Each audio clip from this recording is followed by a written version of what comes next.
आज की इस लाइव सेशन में मैं दशरथ अगरिया, राष्ट्रीय लौह प्रगलक अगरिया समाज महासंघ भारत का संचालक, मित्रों आप सभी का हार्दिक अभिनंदन और स्वागत करता हूं। साथियों, चलिए हर बार की तरह कुछ नया चीज मोटिवेशन विचारधारा लाते हैं, देखते हैं कि क्या हो सकता है, क्या फर्क पड़ सकता है इन सारी चीज़ों को। साथियों, हमारे ऑर्गेनाइजेशन में जहाँ भी हम काम करते हैं तो हमारे पास 3 प्रकार के लोग अवश्य मिलते हैं। यंग बैच मिलता है, नया जनरेशन, एक होते हैं एडल्ट जनरेशन, अब एक होते हैं ओल्ड। ठीक है साथियों, अब मैं इसको डिफाइन करना चाहूँगा कि इसका संबंध हमारे ऑर्गेनाइजेशन से कैसे है।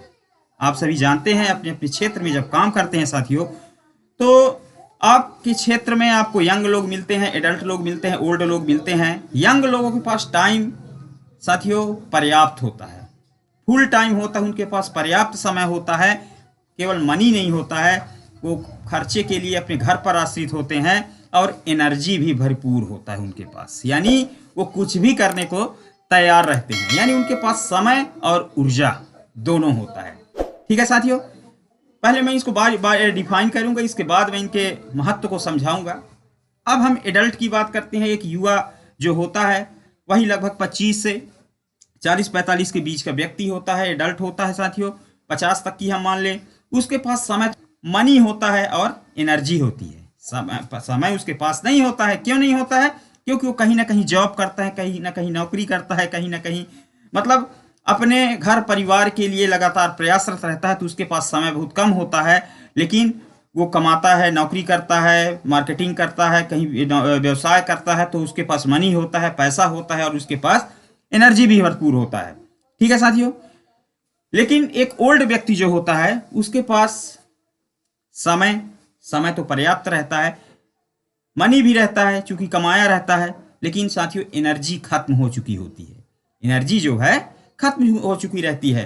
तो साथियों, इस स्लाइड को मेरा दिखाने का मतलब क्या है, इससे हम क्या सीख पाते हैं कि हमारे पास जो सबसे उपस्थित, जो हमारे लिए, इस ऑर्गेनाइजेशन के लिए, इस समाज के लिए जो फायदा हो सकता है आने वाले भविष्य के लिए भी, वो होता है यंग जनरेशन। यंग जनरेशन जो होता है साथियों, उसके पास समय होता है और फुल एनर्जी भी होती है साथियों। और यदि समय और ऊर्जा हमारे पास है तो हम यकीन मानिए, समाज सेवा समय का ही होता है और ऊर्जा का ही होता है। यानी जो समय का दान करता है और अपना एनर्जी लगाता है समाज को विकास करने के लिए साथियों, तो जाके समाज में बेहतर परिणाम आता है। और इस समाज के उत्थान एवं विकास के लिए समय और ऊर्जा की आवश्यकता होती है, जो हमारे यंग जनरेशन में कूट कूट के भरा हुआ है। इसलिए साथियों, हम यंग जनरेशन जो हमारे हैं, उनको आप अपने जिले में, अपने ब्लॉक में उनको तैयार करिए, उनको अवसर दीजिए कुछ बेहतर करने का।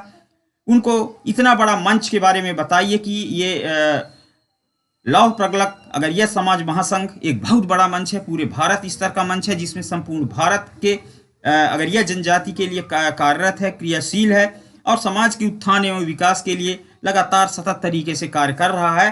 तो आइए हम सब मिल करके अपने समाज के उत्थान एवं विकास के लिए कार्य करते हैं, समय देते हैं समाज को, और जो भी हो सकेगा अपने से हम करते हैं। साथियों, अब यही बात एडल्ट की, यानी जो नौकरी पेशा वाले होते हैं, उनके पास समय की बहुत कमी होती है। लेकिन आपको किसी को नहीं छोड़ना है, क्योंकि वो अनुभवी होते हैं साथियों, समाज में आने जाने का अनुभव होता है उनके पास, हमको उनसे प्रेरणा मिलती है, सीख मिलती है। वो हमारे समाज के उत्थान एवं विकास के लिए थोड़ा बहुत जो भी आर्थिक सहयोग होता है, चूंकि उनके पास मनी भी होता है, तो थोड़ा बहुत समाज के उत्थान विकास के लिए समय, धन राशि का भी दान करते हैं, जिससे आप समाज में शिक्षा के लिए देते हैं। और जो भी हमारे समाज में किसी के घर में कोई परेशानी आ जाती है तो उनके लिए भी हम सभी देते हैं साथियों। तो ये सारा कहाँ से आता है? ये हमारे ऑर्गेनाइजेशन में जुड़े हुए सम्मानी मित्रों से ही आता है। इसलिए हमको उनका मार्गदर्शन सदैव लेते रहना है। इसलिए साथियों, हमारे समाज में एडल्ट बहुत ही आवश्यक है। एक मतलब वयस्क व्यक्ति बहुत ही महत्वपूर्ण है, क्योंकि मार्गदर्शन बहुत ही जरूरी है और संगठन को मजबूत बनाने के लिए धनराशि की भी आवश्यकता होती है, उसके लिए भी बहुत जरूरी होता है। साथियों, ओल्ड व्यक्ति एक बहुत ही अनुभवी व्यक्ति होता है। वो कहते हैं ना, गांव की कहावत साथियों, गांव का कहावत मैं बोल देता हूँ, घर में कोपर और बन में डोकर, ये गांव में कहावत बनी हुई है और इसको मेरे पिताजी बोला करते हैं।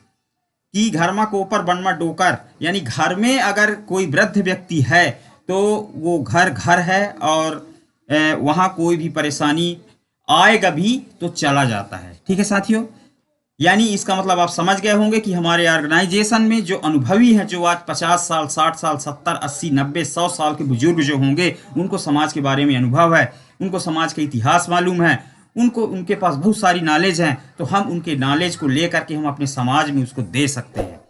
ठीक है साथियों, तो अब इन यंग एडल्ट और ओल्ड पर्सन्स को, जो एक समाज के बेहतर व्यक्ति हैं, इनको किस तरीके से आप एक बेहतर सामाजिक कार्यकर्ता में बदलेंगे, कन्वर्ट करेंगे साथियों, वो आप पर निर्भर करता है। और मुझे इस बात का यकीन है कि यदि आप इस मंच में, इस अगरिया समाज संगठन भारत के मंच में समय का दान करते हैं, तो यकीनन आपके अंदर वो जुनून और वो जज्बा, वो कला, वो सिखाने की कला, वो टीचर की भावना आपके अंदर आता है।